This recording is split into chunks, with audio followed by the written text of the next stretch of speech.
জামিনে কারামুক্ত বিএনপি নেতা, জেল গেটে ফুলের মালা নিয়ে হাজারো নেতাকর্মীর বরণ।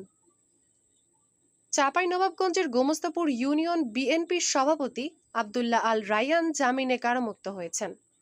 বুধবার বিকেলে চাঁপাইনবাবগঞ্জ কারাগার থেকে তিনি মুক্তি পান।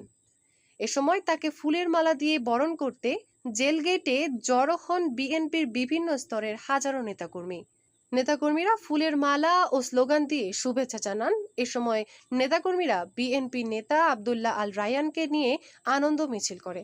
পরে কয়েকশো মোটরসাইকেল নিয়ে নবাবগঞ্জ রহনপুর সড়কে আনন্দ র্যালি অনুষ্ঠিত হয়।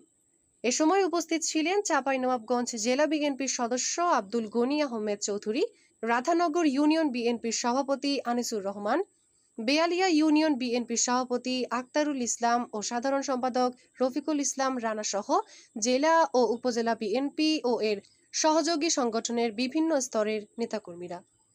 এর আগে গত ৮ মে বিএনপি নেতা আব্দুল্লাহ আল রায়্যানকে রাজধানী ঢাকা থেকে গোমস্তাপুর থানায় দায়ের করা একটি মামলায় গ্রেফতার করে পুলিশ।